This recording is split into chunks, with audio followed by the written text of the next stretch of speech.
it's been quite a good season for you so far, I think. Would you agree? Well, the season has been turbulent for us. I would say it started out with Anna leaving, which kind of set us back more than we thought it might, maybe would have. We went with a couple core players that I don't think were a perfect match as for the dynamic that we had made happen with Anna and Topias. It's a big puzzle every time you try to make a roster, make a roster that really comes together. And there's many pieces that kind of have to work together, and the cores, they have to kind of work together. The support and the carry player working together helps a lot. All these things, but when Anna came back, this is when I think the season started going much better. It's been hard also being a European team, I would say in general, as in you get tested all the time. Yeah, you actually don't get that, not freebie, but you don't get that reward of your hard work that you used to get. That is a big thing for, I think, a lot of the pro teams and pro players. That it's a constant test and a constant struggle. If you wake up not feeling it one day, well, you're going to lose the qualifier games for the major, and you're going to have to play the minor, etc. Is that scheduling a major and minor been quite difficult for you? It has been for me. It has been for us, I should say. We're an international team. We don't all come from the same country, and as a result of DPC system and not being quite the best team in Europe, but being good enough to get into the minors, that has meant we had to boot camp for the qualifier, boot camp for the minor, attend the minor. We not managed to win it. And it's that combination of things meant that we've been playing all year with almost no time at home. Because there's actually less tournaments this year. There's less majors. Is it just that qualifier schedule? It's that qualifier schedule that really makes it so it's a constant. And it's rough, like in terms of like just time commitment. It's too much, I would say. What would you like to be done? Would you like direct invites, or would you like definitely shift in timing? I think we've been caught in a very unfortunate position about being Europe, being so tested at all times. These teams that manage to make it through the other regions, they often see a lot less competition. There's a lot less teams to focus on, a lot less things to worry about going wrong. I mean, it's not to discredit teams, but there are just teams that are better and teams that you have to really watch out for. Even when they're not a top contender, they know how to take games off pro teams. They exist in big amounts in CIS in Europe. So is the solution to that for you direct advice, so some of the best European teams get taken from that pool? We've talked a lot about this in our team. I think a general consensus is that a couple of invites just help this problem all around, because that's a big discussion that people have around every slot allocation. Whenever it's announced how many teams get from different regions, there's always a talk like, why does NA have this many? Why does Europe have that many? And I think giving out a couple of invites just helps that problem as well. But not being so clear on why each region gets these slots, like how the system is with teams traveling there. Like NIP coming to Europe, for example. That's a big thing. That's a very big thing for the whole dynamic. And there isn't I'm not one to set rules for everything, but having a thought process behind the decisions that end up being made, I would like to know.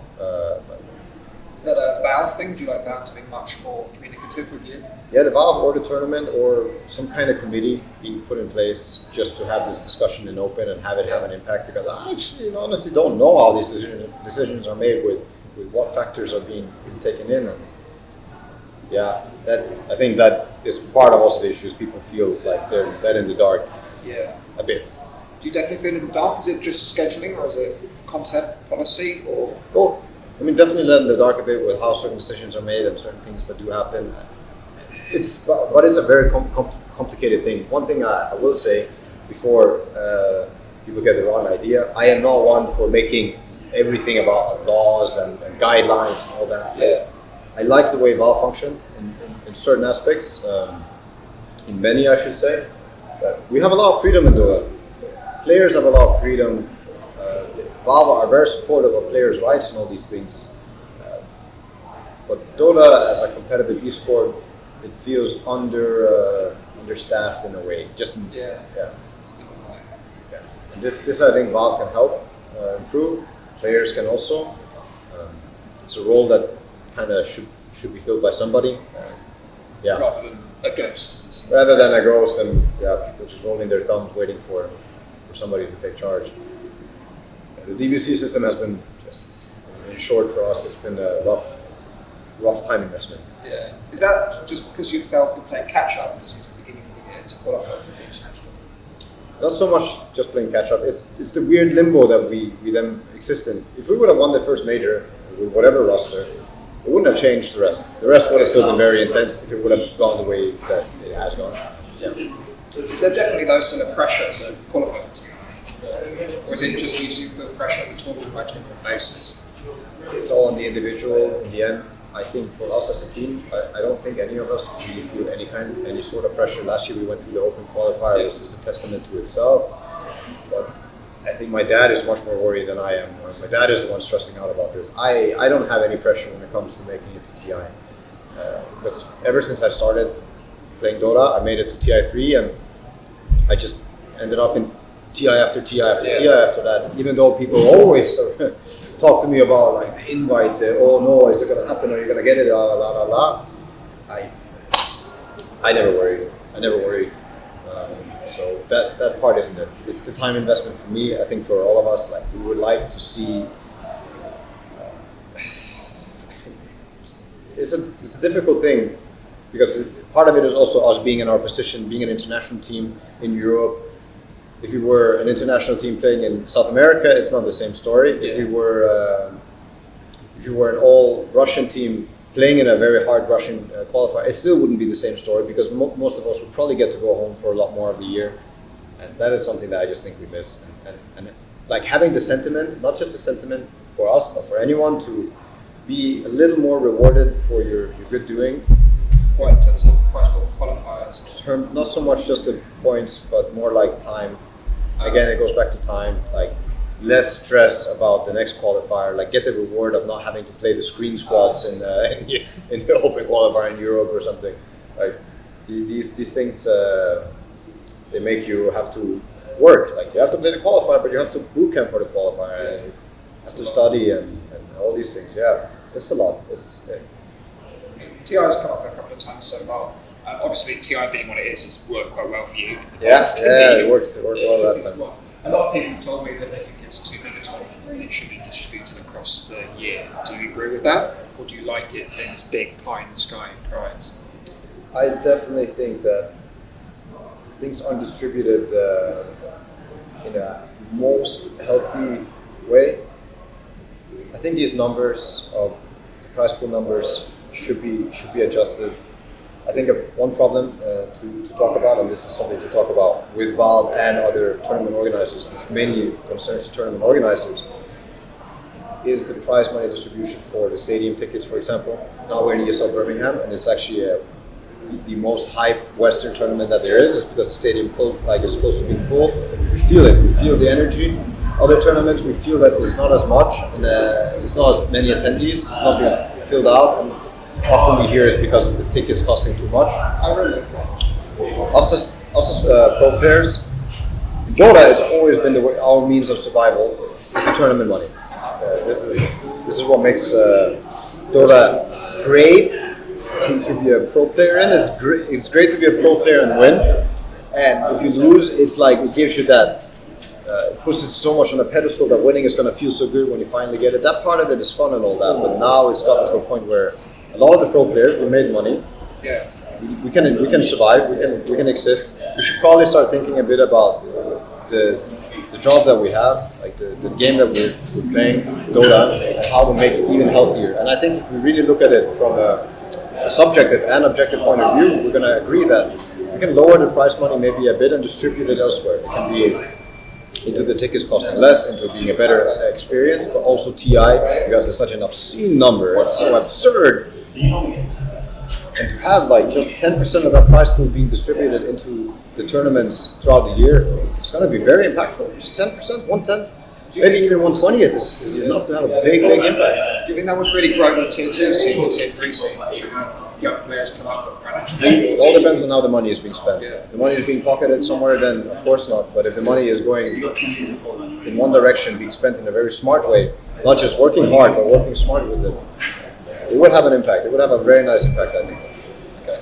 Because I think that is what the Tier 2 scene is looking for, is what the Tier 1 scene kind of had in the beginning, which was just like enough to feed the mouths and have like your not career choice, but your choice of moving on with this, like being able to go home to your parents and be like, this makes me some money. Yeah. I will take 2, 3, 6 months to do this, and I made this money doing it. Now I can do it for another 6 and really commit for it. I think that's what the scene should use. Yeah, there's the money. It exists. Why not? Take 1/20th of TI and make it happen. Something else that's come up quite a lot in these discussions is the idea of player switching being more free in this DPC season. Yeah. There's a variability. Obviously, what you've done is you've shifted one player occasionally, but you've stayed relatively stable. Would you like that stability to be more enforced upon teams, or do you think the freedom for players to switch them now is a positive thing for Total? I think we're taking quite a few steps in the right direction when it comes to stability and general player care, at least at a higher level. In a certain sense, it seems like all the good teams are also valuing this experience. We have a lot of things we can do different, and we can probably do better. Going back to what I said about Valve letting players have so much freedom, it feels like players are free to choose who they want to play with. We have such an absurd amount of freedom that even the organizers and organizations can't. When I say organizers, I mean organizations. They can't hold on to us. It's such a weird thing for me to be talking about, because players just seem to play with who they want to play with on a high level. That is how it should be in the end. We choose to play the game that we play because we want to play with the people we want to play with, partly. I think we should protect that, and I think it's a very healthy thing. I think we've come a long way. I do think on a lower level, players are not protected enough. They're still seeing some level of, I wouldn't say abuse, but it's a bit chaotic, I think, to be Tier 2, Tier 3, either player, coach, or just working in that space. Are you going to get the money, like the paycheck? Are you going to have to hunt it? Are you aware of what you're signing? Are you working without any fee, like for a while? Stuff like this, I think, still happens. That's something to improve on. That's something to enforce, I would say. A greater sense of protection. Vulnerable, like, because the big controversy this year has been obviously Gunner being removed from the team right before major. Yeah. And I definitely understand the point about players have to play with who they want to, and that's fair. But a lot of people would say that for him that's quite a difficult situation. Well, he should be compensated in a fair way. Yeah. I don't think it's healthy to ever be in a team where players don't want to play together. Then you naturally find a way out of it. The player needs to get benched for a while if he feels like still getting the end of his salary because it's an agreement. This is what you're worth, and this is what you're working for. Then if you end up like being just removed from the team, there is this protection clause in one way, or there should be a fair treatment. Like you're going to get a certain amount of prize money if you were part of qualifying. That is a fair statement, in my opinion. If you spent a lot of time playing a qualifier, the team plays a tournament without you. You don't deserve the whole cake, but you definitely deserve the piece that you helped get there. Then I think it should be case by case, like how many games did you play, how long is the tournament, yada yada, like, yeah. Yeah, there's definitely a sense of protection. Yeah, fair compensation, some like, protection, the protection comes from people being willing to enforce fairness, right? Yeah. That's where it just ends up in fairness. Okay, I think that's all we've got time for. Thanks a lot for talking to me. Yeah, no worries, man. Good luck for the rest of the qualification. Thank you so much. Thanks, man.